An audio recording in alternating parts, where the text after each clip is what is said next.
All right, folks, it's time to check out some guns from overseas. Our next guest is Michael Sedini from Eagle Imports. I don't even know why I have to introduce this guy. I mean, he's a regular at this point, man. What's going on, man? Welcome back. Thank you very much. Thanks for having me again. I'm coming to you actually from New Jersey this time. I'm doing some work for NRA. Wow, oh man, okay. I'll let you make it on that, but I'm like, I don't know why anybody voluntarily goes to Jersey. I saw you about it. Chris let somebody out. What is the deal? What is the deal over there, man? Like it's like there's this contest between Jersey and California to be the biggest. Man, I wish I could say what I really want to say, but you get my point. What is the deal? Well, I can't. I mean, I've lived in both states.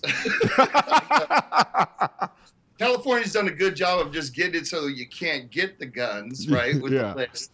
Jersey just wants to throw you in prison. Like you get to be a felon. You get to be a felon. You get to be a felon. You get to be. Everybody gets to be a felon. And it's like, come on, man. Like this is getting ridiculous. But it is, and I was reading the article about that guy, and it's a shame because here you are, have somebody who's like serving your country and obviously is responsible. Like, probably one of the people like you absolutely want to have a gun. I mean, I think everybody should have guns. I mean, everybody who's responsible and legally can own them, because I know somebody's going to take that, flip that, and turn it into a meme or something, and then all of a sudden I'm going to get a knock on my door from the ATF. But anyway, my world. Because I get it like 6 times a year. So yeah. Okay, so I gotta ask. With that being said, there's this kind of dual perception about the ATF, right? There's my side of the Iowa. I don't really have to deal with them above and beyond what I see with respect to certain laws and things of that nature. I'm not an FFL, not an SOT, though I plan to get those things at some point. You being on the other side, what has been your experience like with the ATF? And I know it's going to be incredibly limited because it's only from your perspective. But I mean, is it really muhahaha? You know, secret society? We ask us trust, take over the world type stuff, make everybody's lives miserable, or are we talking about a system where there are good people in it, but there's certain kind of bureaucratic aspects to it that kind of cause them to pretty much have to end up being the bad guy in some respect? I think it's like that. I think it's like anything, like the IRS guy that shows up at your door, right? Yeah. Like they have to do their job, and they got to make sure you're in compliance, right? Yeah. So us up here, like we freak out. We are compliant because I think I got a couple things going against me in the court of public opinion, especially in liberal states, right? They hear last name, they say, "Oh, he's Italian," right? Jersey, and he's an arms dealer. He's a gun runner. So they automatically think it's got to be illegal. If I had $1 for every time someone I told I was in the gun industry, they go legally. I'm like, no, man. I'm like a really trustworthy person. I'm going to tell you about my whole operation. No, so that's like me telling somebody I'm in pharmaceuticals. But it's funny because they come here and all they need to do is go through the records, and it's getting easier. Like technology is making it easier for them to check on things. Just make sure you're in compliance. There's no guns laying around where they shouldn't be. They're all locked. Okay, I got to call bull on that. Have you tried to fill out electronic form 1 recently?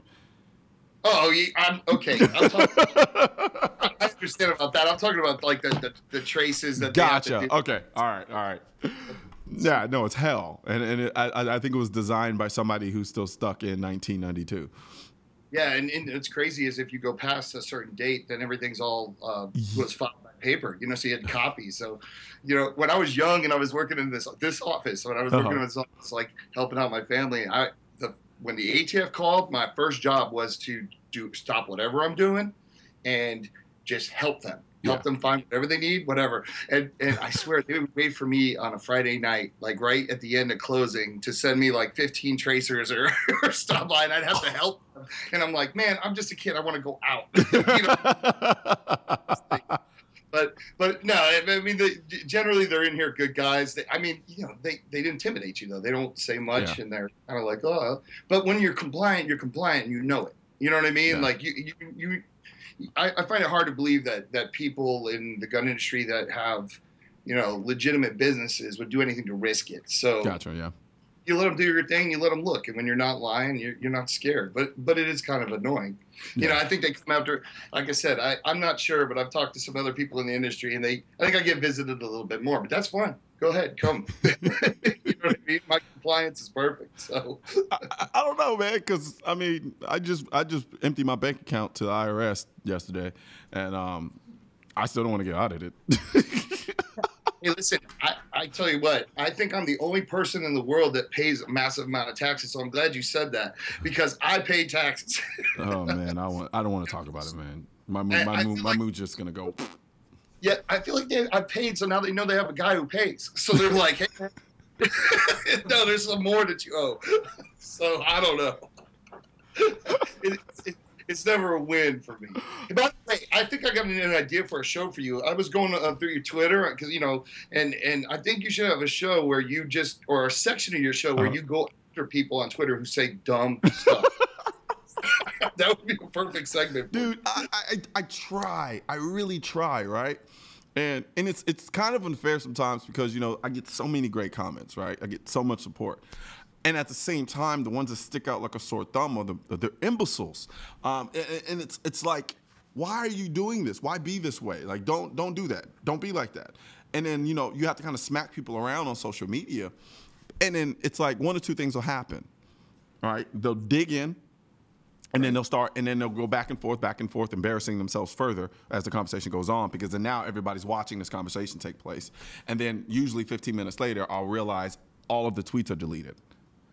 Right, I saw that the other day. Like, right? I'm like, come on, really? You know who does this a lot? What's Shannon Watson, whatever her name is, right? She's blocked literally like 80% of my followers. So nobody can follow our interactions going back and forth. No one. People literally think I'm talking to myself. And so, and I didn't realize this till later on. So I started getting messages like, hey, bro, like, can you screenshot this conversation? Because we can't see them because she's blocked us. Right. And I think in my entire time online, honestly, and I mean this from the bottom of my heart, I'm not fabricating this at all. I think I've blocked 2 people. 2. And that's across all media platforms. I blocked 2 people, and that was on Instagram. And that was basically because they were becoming such a distraction with their trolling. It was just kind of like, all right, now you're just trying to hijack my platform. How many people How many people you think know you're a lawyer? Like you have that law background? I don't know, but they keep trying me. Like they think I'm stupid. Like literally, like somebody comes here and says, Here, Colin on the war. We created you in this lab. Here, say this.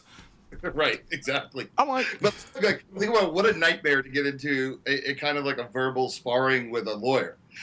It's dumb. It's like language. My own friends don't like talking to me because of it. Like it's like I don't understand. Like why do you voluntarily do this? They do it because they have to. Those are my friends, right? But honestly, I think a lot of times they get a kick out of those rare moments, right? Humble brag. Those rare moments where they catch me on something and I slip up. And then they just sit on that and they live on that for like ages. And it's like, Mr. Fancy Lawyer, look at you. You're like, no, okay, all right. What's the overall score? You want a battle? I've been dropping atomic bombs on this war on you for decades now. But anyway. Well, if you ever need a segment like that, man, I think you go with it. It's fantastic. I love when you call people out. It is absolutely fantastic. And the thing also what's weird about it too is every time it happens, about 70-80% of the time, I know I just said every time, but 70% of the time, I happen to be drinking. Right. This is not like I think it's a conspiracy. I think there's like some tactical Illuminati somewhere or like gun rights Illuminati organization that is purposely doing this. So it's like immediately I have to sober up and engage with this person because I mean there's no such thing as tweet and delete anymore because the moment you tweet something, somebody screenshot it just in case, right? Yep. So whatever I say, I'm stuck. But yeah, like I remember I had the little spat with Russell Simmons. I literally was inebriated. Literally. at a club. I'm literally inebriated, and I get this text. I see this tweet come through, and I'm like, oh, great. Now I have to go back and forth with Russell Simmons. It's Russell, too, and you're like, it's a hip-hop legend. Like, I used to wear Fat Farm. And I'm like, now I got to slap around Russell Simmons on Twitter. and I'm like, I used to listen to music as the companies used to produce. And I'm like, oh, my gosh. And this was at the beginning. So for me, it was kind of like, oh, man, this is the bet I made. But, I mean, he had to get it. Yeah. No, absolutely. It's just funny. I look at people like Russell Simmons or whether it be Rick Rubin or anybody in their mansions or whatever, like their secluded life, like, you know, from the outside real world. Or it's like, did you forget where you came from? But you know what was a little disheartening? Like, I literally grew up, you know, because like you said, Russell Simmons was a hip-hop legend, right? And I'm just using him as an example for other people, too.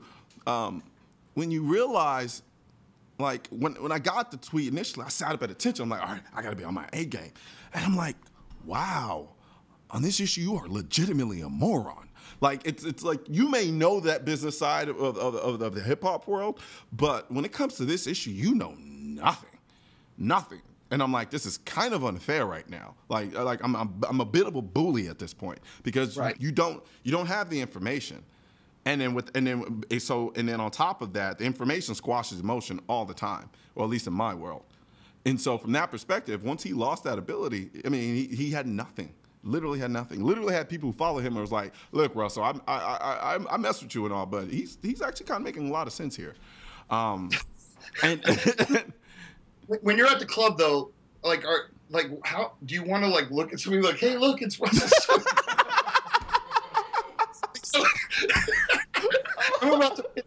I'm not gonna lie. In the moment, I was angry and feeling myself at the same time. It's the weirdest type of emotion to have because it's like, man, I just got called out by Russell. That's kind of, what did he say? And so it was like, I'm like, man, dude, it's crazy. It's crazy.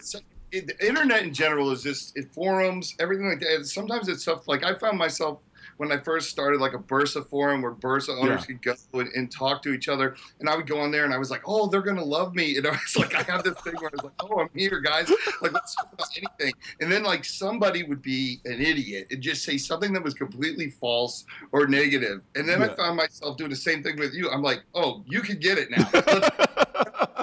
I'm like, oh my God, I'm insulting probably somebody who's bought one of my guns. You know what I mean? Like, I'm like, I can't go on there anymore. I would just say, let's just go on there. Don't do it, man. Like, I literally have a rule now. When I'm drinking, I don't go on social media.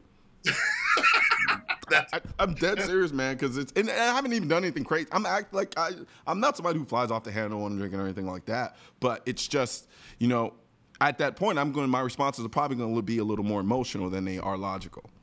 You know, and I think one of the biggest issues that we have is sometimes understanding our weaknesses, and then addressing them and dealing with them accordingly. With that being said, we're gonna take a quick break, and when we come back, we're actually gonna talk about guns. Cause I know people are like, are they gonna talk about guns? Like who does that? but no, we'll take a quick break, and we'll be back.